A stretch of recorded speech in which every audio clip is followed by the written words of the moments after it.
America-Iran ಉದ್ವಿಗ್ನತೆ ಹೆಚ್ಚಳ. America ಮತ್ತು Iran ನಡುವಿನ ಉದ್ವಿಗ್ನ ಪರಿಸ್ಥಿತಿ ಇನ್ನೂ ಮುಂದುವರೆದಿದೆ. ಮಧ್ಯಪ್ರಾಚ್ಯದಲ್ಲಿ ಯುದ್ಧದ ಭೀತಿ ಹೆಚ್ಚುತ್ತಿರುವ ಹಿನ್ನೆಲೆ ಹಲವು ರಾಷ್ಟ್ರಗಳು ಶಾಂತಿ ಮಾತುಕತೆಗೆ ಒತ್ತಾಯಿಸಿವೆ. ಈ ಬೆಳವಣಿಗೆಯಿಂದ ತೈಲ ಬೆಲೆ ಮತ್ತು ಜಾಗತಿಕ ಆರ್ಥಿಕತೆಯ ಮೇಲೂ ಪರಿಣಾಮ ಬೀರುವ ಸಾಧ್ಯತೆ ಇದೆ. ಪ್ರಧಾನಿ ಮೋದಿ ನೇತೃತ್ವದಲ್ಲಿ ನೀತಿ ಆಯೋಗ ಸಭೆ. ಪ್ರಧಾನಿ ನರೇಂದ್ರ ಮೋದಿ ಅಧ್ಯಕ್ಷತೆಯಲ್ಲಿ ನಡೆದ ನೀತಿ ಆಯೋಗ ಸಭೆಯಲ್ಲಿ ದೇಶದ ಅಭಿವೃದ್ಧಿ, ಉದ್ಯೋಗ ಸೃಷ್ಟಿ ಹಾಗೂ ಮೂಲಸೌಕರ್ಯ ಯೋಜನೆಗಳ ಕುರಿತು ಚರ್ಚೆ ನಡೆಯಿತು.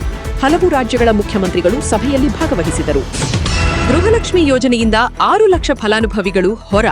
ಕರ್ನಾಟಕ ಸರ್ಕಾರ ಗೃಹಲಕ್ಷ್ಮಿ ಯೋಜನೆಯ ಅರ್ಹತಾ ಪರಿಶೀಲನೆ ನಡೆಸಿದ ಬಳಿಕ ಸುಮಾರು 6 ಲಕ್ಷ ಅನರ್ಹ ಫಲಾನುಭವಿಗಳನ್ನು ಪಟ್ಟಿಯಿಂದ ಕೈಬಿಟ್ಟಿದೆ. ಸರ್ಕಾರದ ನೆರವು ನಿಜವಾದ ಅರ್ಹರಿಗೆ ತಲುಪುವ ಉದ್ದೇಶದಿಂದ ಈ ಕ್ರಮ ಕೈಗೊಳ್ಳಲಾಗಿದೆ. ದೇಶದಲ್ಲಿ ಮುಂಗಾರು ಮಳೆ ನಿಧಾನ. ದೇಶದ ಹಲವು ಭಾಗಗಳಲ್ಲಿ ಮುಂಗಾರು ಮಳೆಯ ವೇಗ ಕುಂಠಿತಗೊಂಡಿದೆ. ರೈತರು ಮಳೆಯ ನಿರೀಕ್ಷೆಯಲ್ಲಿದ್ದು ಕೃಷಿ ಚಟುವಟಿಕೆಗಳ ಮೇಲೂ ಇದರ ಪರಿಣಾಮ ಬೀಳುವ ಸಾಧ್ಯತೆ ಇದೆ ಎಂದು ಹವಾಮಾನ ಇಲಾಖೆ ತಿಳಿಸಿದೆ. ಚಿನ್ನದ ಬೆಲೆಯಲ್ಲಿ ಭಾರೀ ಏರಿಕೆ. ಅಂತಾರಾಷ್ಟ್ರೀಯ ಮಟ್ಟದಲ್ಲಿ ಉಂಟಾಗಿರುವ ಅನಿಶ್ಚಿತತೆ ಮತ್ತು ಮಧ್ಯಪ್ರಾಚ್ಯದ ಬೆಳವಣಿಗೆಗಳ ಹಿನ್ನೆಲೆಯಲ್ಲಿ ಚಿನ್ನದ ಬೆಲೆಯಲ್ಲಿ ಮತ್ತೆ ಏರಿಕೆ ಕಂಡುಬಂದಿದೆ. ಹೂಡಿಕೆದಾರರು ಚಿನ್ನದತ್ತ ಹೆಚ್ಚು ಆಸಕ್ತಿ ತೋರಿಸುತ್ತಿದ್ದಾರೆ. ಮಹಿಳಾ ಟಿ20 ವಿಶ್ವಕಪ್ ಆರಂಭ. ಮಹಿಳಾ ಟಿ20 ವಿಶ್ವಕಪ್ ಟೂರ್ನಿ ಆರಂಭವಾಗಿದ್ದು ವಿಶ್ವದ ಪ್ರಮುಖ ಕ್ರಿಕೆಟ್ ತಂಡಗಳು ಪ್ರಶಸ್ತಿಗಾಗಿ ಸೆಣಸಲಿವೆ. ಕ್ರೀಡಾಭಿಮಾನಿಗಳಲ್ಲಿ ಟೂರ್ನಿಯ ಬಗ್ಗೆ ಸಾಕಷ್ಟು ಉತ್ಸಾಹ ಕಂಡುಬರುತ್ತಿದೆ. ದೆಹಲಿ ಮತ್ತು ಸುತ್ತಮುತ್ತಲೂ ಮಳೆ ಎಚ್ಚರಿಕೆ. ದೆಹಲಿ ಹಾಗೂ ಸುತ್ತಮುತ್ತಲಿನ ಪ್ರದೇಶಗಳಿಗೆ ಹಳದಿ ಅಲರ್ಟ್ ಘೋಷಿಸಲಾಗಿದೆ. ಗುಡುಗು, ಮಿಂಚು ಮತ್ತು ಭಾರೀ ಮಳೆಯ ಸಾಧ್ಯತೆ ಇರುವುದರಿಂದ ಸಾರ್ವಜನಿಕರು ಎಚ್ಚರಿಕೆಯಿಂದ ಇರಲು ಸೂಚಿಸಲಾಗಿದೆ. ಜಾಗತಿಕ ಷೇರು ಮಾರುಕಟ್ಟೆಯಲ್ಲಿ ಆತಂಕ. ಮಧ್ಯಪ್ರಾಚ್ಯದ ಉದ್ವಿಗ್ನ ಪರಿಸ್ಥಿತಿಯಿಂದ ಜಾಗತಿಕ ಷೇರು ಮಾರುಕಟ್ಟೆಗಳಲ್ಲಿ ಏರಿಳಿತ ಕಂಡುಬರುತ್ತಿದೆ.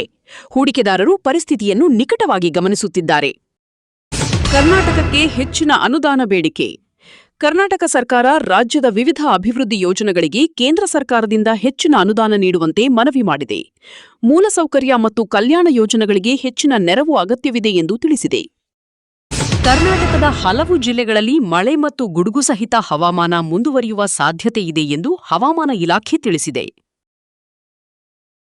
ತಮಿಳುನಾಡು ಮುಖ್ಯಮಂತ್ರಿ ಹಾಗೂ ಜನಪ್ರಿಯ ನಾಯಕ ವಿಜಯ್ ಇಂದು ಮಂಗಳೂರು ಅಂತಾರಾಷ್ಟ್ರೀಯ ವಿಮಾನ ನಿಲ್ದಾಣಕ್ಕೆ ಆಗಮಿಸಿದ್ದರು. ಬಳಿಕ ರಸ್ತೆ ಮಾರ್ಗದ ಮೂಲಕ ಕೊಲ್ಲೂರು ಶ್ರೀ ಮೂಕಾಂಬಿಕಾ ದೇವಸ್ಥಾನಕ್ಕೆ ಭೇಟಿ ನೀಡಿ ವಿಶೇಷ ಪೂಜೆ ಸಲ್ಲಿಸಿದ್ದರು. ವಿಜಯ್ ಅವರ ಭೇಟಿ ಹಿನ್ನೆಲೆಯಲ್ಲಿ ಭದ್ರತೆಯನ್ನು ಬಿಗಿಗೊಳಿಸಲಾಗಿತ್ತು. ಅವರನ್ನು ನೋಡಲು ಹಾಗೂ ಸ್ವಾಗತಿಸಲು ಅಭಿಮಾನಿಗಳು ಹೆಚ್ಚಿನ ಸಂಖ್ಯೆಯಲ್ಲಿ ಸೇರಿದ್ದರು.